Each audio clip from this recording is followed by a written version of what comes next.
So while the rest of us have been distracted by Omicron, a word that's going to be the punchline of incredibly bitter jokes 5 years from now, Omicron, as that has been taking up all of our disk space, the country has inexorably been moving closer to what could be an incredibly destructive war with Russia. Our media is encouraging that war.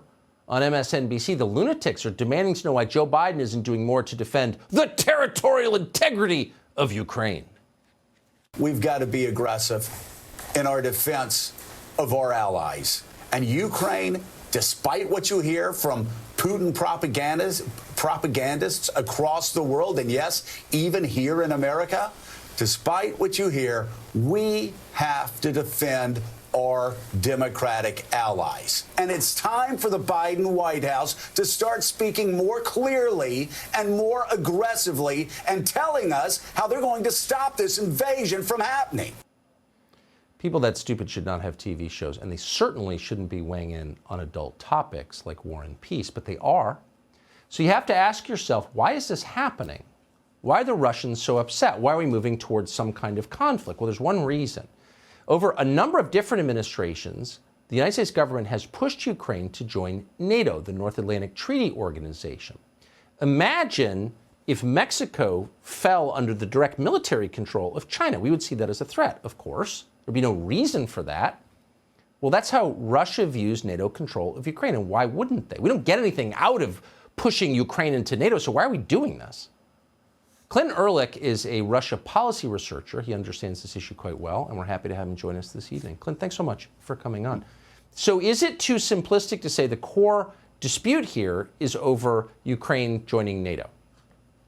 I would say that that's Russia's perspective, but here we have people who are arguing that even if the Russians don't invade Ukraine, that we need to invade and kick the Russians out of Crimea. That was an op-ed from a senior Obama administration official this week. And so I would say that it's even simpler than that. We're dealing with our warmongers, unserious people whose policy prescriptions could have deadly serious consequences. Well, they're deeply unserious people, and they're also people with a long and publicly available track record of failure of conflicts that have diminished the United States materially over the last 20 years. So why do they get a say in this? They're failures.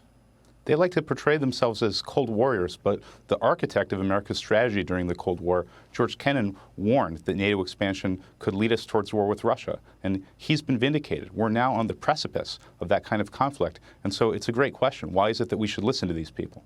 Well, I couldn't agree more. I mean, if Max Boot is still making your foreign policy, it's kind of your fault, I would say.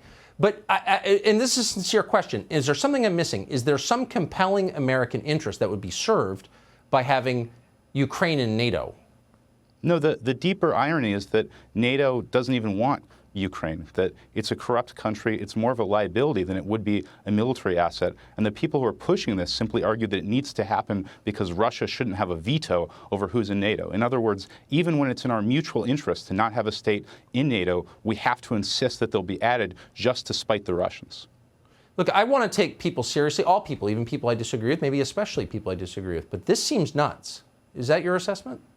Tucker, it's not just nuts, it's dangerous. I mean, we're sleepwalking towards conflict with a country that has more than 4,000 nuclear weapons. The Russians are talking about potentially deploying strategic forces to Cuba and Venezuela in a repeat of the Cuban Missile Crisis. And so it's just shocking that people are not more upset about this because the lives of Americans are being threatened over a situation where we have no vital strategic national interest.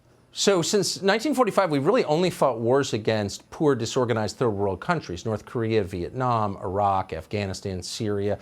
Do you think that that's convinced a lot of our policymakers that it's like easy to fight wars? I think that it's convinced them of that, and also we haven't had war inside our country. The Russians have. They understand the reality of war and what it's like to lose millions of people in a conflict. And somehow our policymakers just imagine that war can never reach us. And the reality is that you and I are in danger from this conflict, Tucker. The people that we love are in danger. And it's just incredibly disturbing that this is happening.